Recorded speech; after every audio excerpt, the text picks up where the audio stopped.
প্রিয় মহেশপুর কোটচাঁদপুরবাসী, যে যেখানে আছেন আশা করি ভালো আছেন।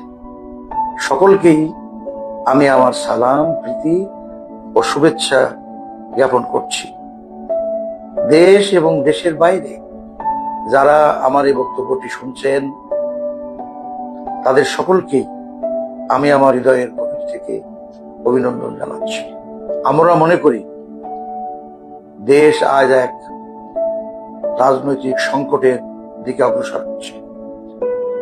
এহেন অবস্থায় জাতি, ধর্ম, বর্ণ, গোত্র নির্বিশেষে আমাদেরকে ঐক্যবদ্ধ হওয়া দরকার এই মাতৃভূমিকে ঢেলে সাজানোর জন্য। সকলেরই উচিত তাদের নিজ নিজ অবস্থানে থেকে কার্যকর উদ্যোগ গ্রহণ। বিভেদ ভুলে যাওয়ার প্রয়োজনীয়তা আজ সময়ের সবচেয়ে বড় দাবি।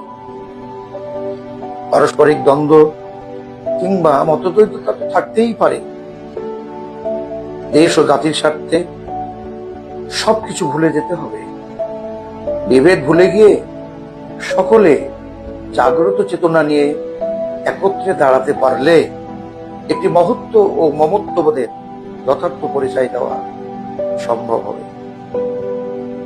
দলীয় ভাগাভাগি বা টানাটানির কবলে পড়ে যেন মাতৃভূমি ক্ষতিগ্রস্ত না হয়,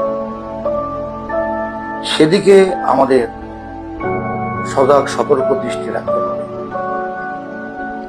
ঐক্যবদ্ধ প্রচেষ্টার মাধ্যমে হাওর বাওর, নদ নদী, মাঠ ঘাট, বন প্রান্তর, শস্য ক্ষেত, ধান ক্ষেত, রাস্তাঘাট এবং বেকারত্বের অভিশাপ থেকে দেশকে বাঁচাতে হবে। দেশের যথার্থ উন্নয়ন সাধন করতে হবে। কে কাজ করতে পারে তার চেয়ে বেশি গুরুত্বপূর্ণ হলো মাতৃভূমির অবয়ব ও পরিবেশ রক্ষার জন্য যারা প্রাণবন্ত, জীবন্ত, মানবিক মূল্যবোধে ইস্পাত নির্মিত, তাদেরকেই সাহায্য করতে হবে। তাদের মাধ্যমেই ঐক্যবদ্ধ প্রচেষ্টা দেশ গড়ার কাজে চালিয়ে দিতে হবে।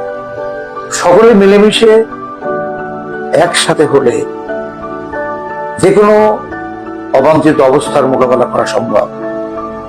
এমনকি পরিবেশ পরিস্থিতির আমূল পরিবর্তন করা সম্ভব হবে।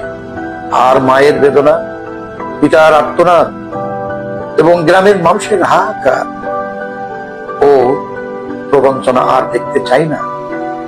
আমরা মনে করি নিজেদের চালচলনের ঘাটতি থাকতে পারে, আচার আচরণের সূক্ষ্ম চিন্তা চেতনার অভাব থাকতে পারে, কিন্তু এই জন্মভূমি খাঁটি, এর মাটি, তার রূপ, রস, গন্ধ সবই পবিত্র। এটা সৃষ্টিকর্তার অপার মেহেরবানি। এর মাঝে কোনো খাদ নেই। এই নিখুঁত জায়গাটাকে শক্তিশালী ভাবে ধরতে পারলে, ধারণ করতে পারলে এক নতুন সম্ভাবনা, নব দিগন্ত উন্মোচিত হবে।